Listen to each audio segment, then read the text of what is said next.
Bismillahirrahmanirrahim.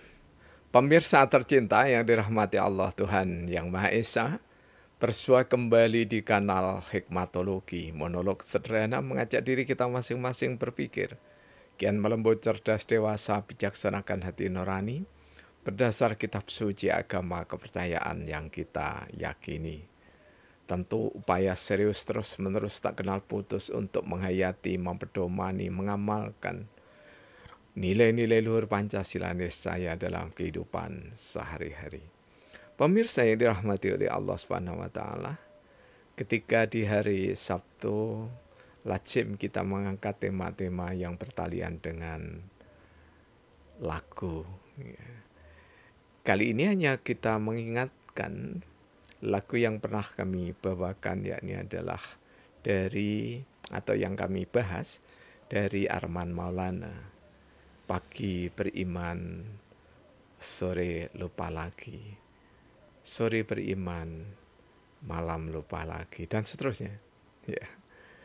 Apa yang dilupakan? Yang dilupakan adalah keimanan. Beriman kepada Allah Subhanahu wa taala dengan konsekuensi logisnya.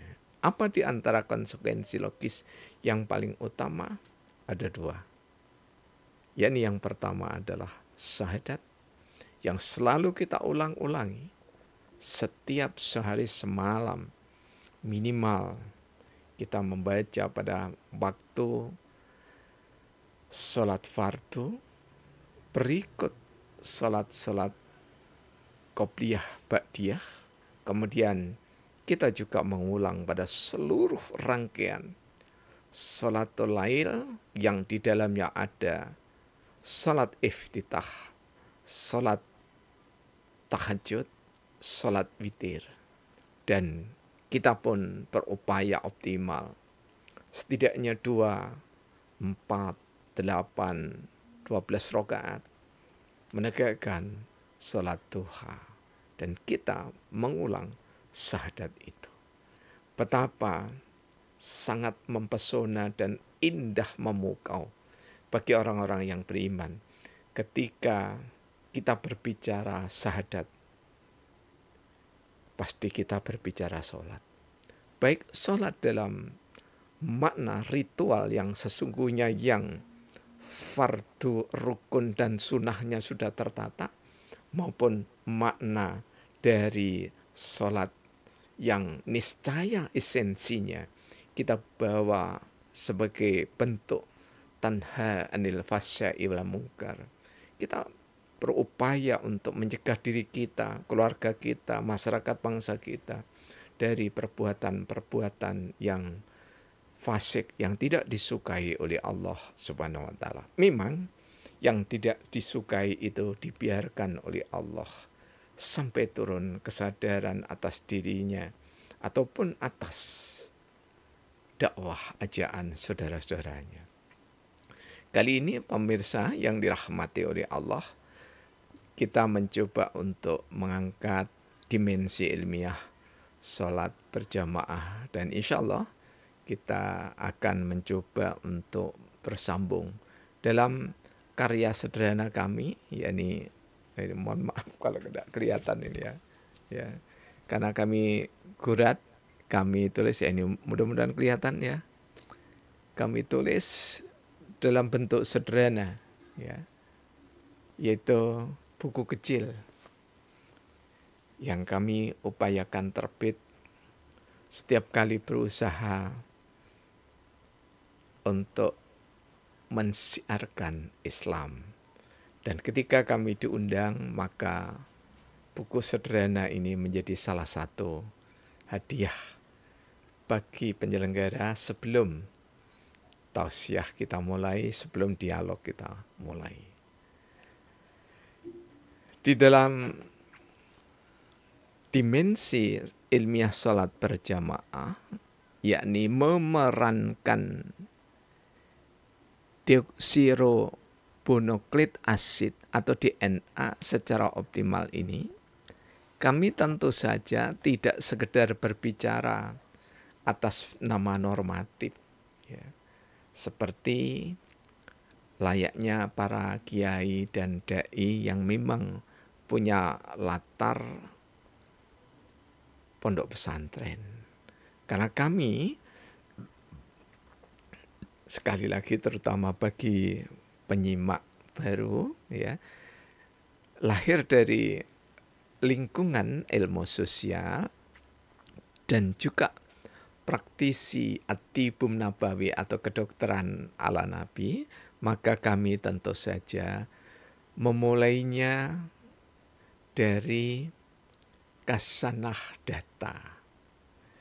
Tentu kasanah data itu kita balut dengan dasar utama syariat dan sunat, kemudian merujuk pada pendapat para ulama. Dan di dalamnya kita walaupun mungkin hanya sebesar zarah, sangat kecil begitu ya peran kami, maka kami pun berusaha untuk menorehkan pendapat kami. Nah, kalau kita perhatikan secara empirik di kampung, desa, dan perkotaan, ya, kehidupan masjid dan musola itu lebih banyak yang memiriskan. Mengapa? Karena ada masjid di daerah Kabupaten Malang, ya, di Kecamatan Lawang, dan juga yang lebih parah lagi di Kecamatan Ponjokusumo. Yang di Lawang itu, ini betul-betul empirik kami saksikan sendiri dan kami sempat menjadi imam di masjid tersebut. Ada jadwal khatib, ya, tetapi ketika sholat fardu tidak ada seorang pun yang menjadi muadzin, plus tidak ada seorang pun yang menjadi imam. Sehingga anak-anak kecil waktu itu kurang lebih 4, kemudian kami berkunjung lagi ada 6, dan selalu memang tidak ada sholat berjamaah. Ketika kami berusaha mewawancarai anak-anak belia kita usia kelas 2, kelas 3, kelas 4, sampai kelas 5 SD, maka memang lazim di desa tersebut, di Kecamatan Lawang itu tidak ada sholat berjamaah. Namun kita melihat, menyaksikan di rumah-rumah itu aneka hiasan kaligrafi yang besar-besar menghiasi rumahnya. Namun di saat menjelang maghrib sampai dengan isya tiba, maka suara gelegar aneka musik mulai dari langgam, dangdut, dangdut koplo, dan yang lainnya itu sangat terdengar merdu sekali. Kemudian kalau kita melihat juga di daerah Kecamatan Ponjokusumo, ada di pinggir jalan besar, masjid besar, megah, mewah untuk ukuran di desa. Dibiarkan tidak saja tanpa anak-anak dan orang tua, juga memang tidak dipakai untuk sholat.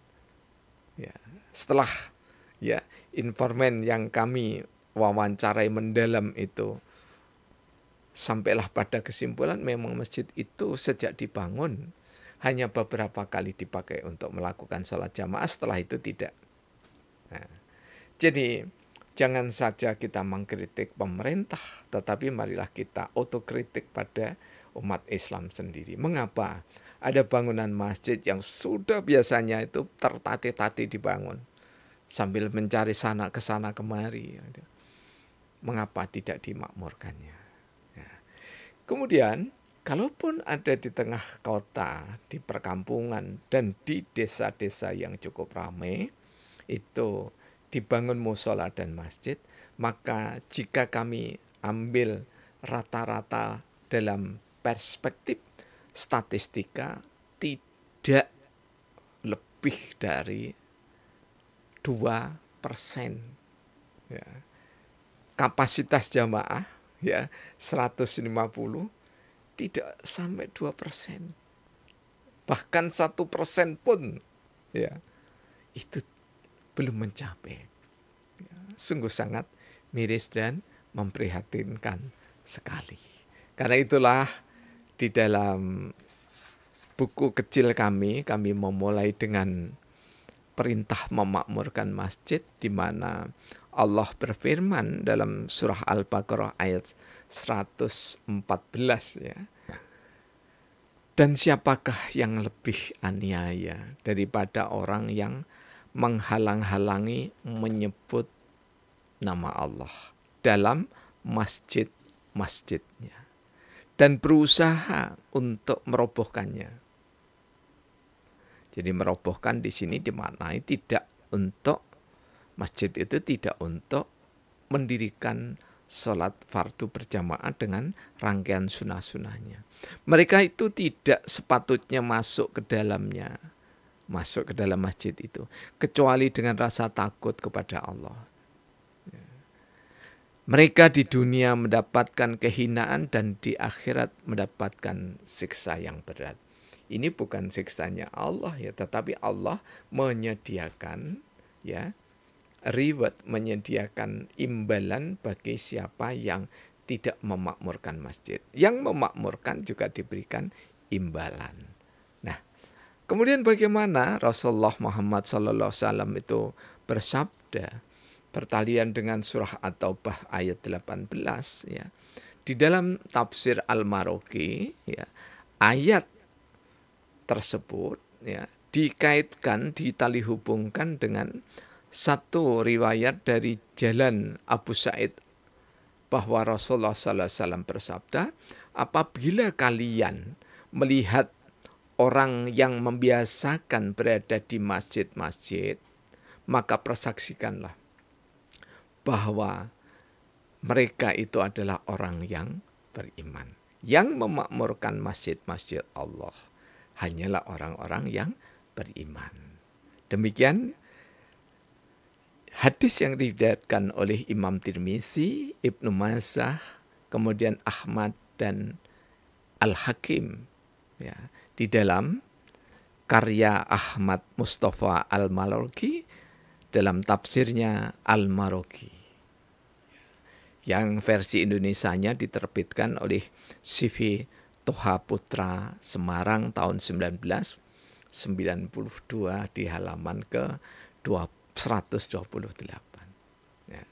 Kemudian Al-Maroki pun itu memberikan satu penjelasan bahwa siapapun yang berani melanggar perintah-perintah Allah, yakni orang yang berani menghalangi ibadah di dalam masjid dan berusaha merusak syiar Islam ya, di dalam masjid dan mengganggu, maka mereka itu dikatakan sebagai orang yang zalim. Nah, jadi lengkap sudah apa yang kami kutip secara sederhana ini. Artinya lengkap itu adalah apa yang menjadi tujuan dari umat Islam. Jika kita ambil dua, ya, tujuan utamanya itu adalah menuju ridhonya Allah Subhanahu wa taala dengan memakmurkan masjid. Dan dengan memakmurkan masjid itu, hamba-hamba yang beriman berupaya untuk mengulang dan mengulang syahadat. Kemudian mengulang dan mendalami makna dari sholat.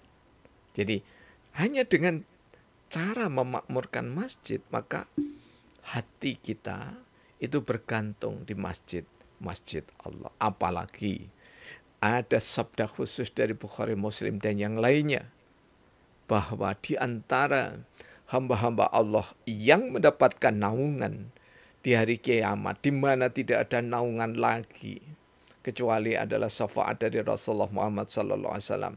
Dan tentu saja syafaat itu atas rahmat Allah Maha Besar, Allah Maha Cinta, yakni adalah pemuda yang hatinya bergantung di masjid Allah. Mengapa pemuda? Karena pemuda orang yang biasanya energik, banyak kegiatannya dibanding dengan orang-orang yang sudah uzur usianya. Orang-orang yang di atas 60, 70, 80 tahun, jika diberikan umur panjang, dianugerahi kenikmatan iman, Islam, dan ihsan, lazimnya sudah tidak akan melakukan kegiatan-kegiatan yang dilakukan oleh golongan pemuda, baik pemuda maupun pemudi.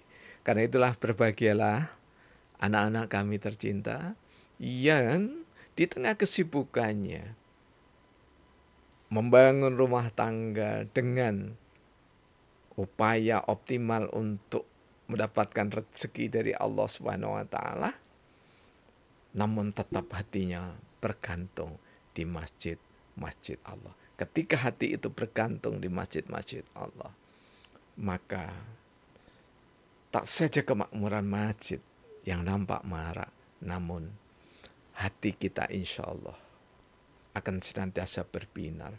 Karena DNA, di mana DNA itu seperti spiral helix, ya, jadi spiral double begini yang melingkar-lingkar, di mana A, T, C, G, ya, nanti di serial berikutnya insya Allah kita sampaikan, ya. Nyalah padam, nyalah padam, nyalah padam, nyalah padam. Ketika nyalah padam itu terserasikan dalam sunatullah, maka insya Allah sehat jiwa raga kita. Semoga bangsa Indonesia ke depan sesuai dengan agama kepercayaan yang dianut oleh masing-masing warga negara Indonesia tercinta, makin hari semakin cinta pada ajaran agama dan kepercayaan yang diyakininya. Tentu bagi kita yang muslim, mukmin, upaya optimal dalam keseharian niscaya. Terima kasih atas perhatian, mohon maaf atas segala kekurangan. Semoga Allah senantiasa meridhoi kita, Tuhan yang Maha Esa membersamai kita untuk selamanya. Alhamdulillahirabbil alamin. Praktek biologi dan bersyariat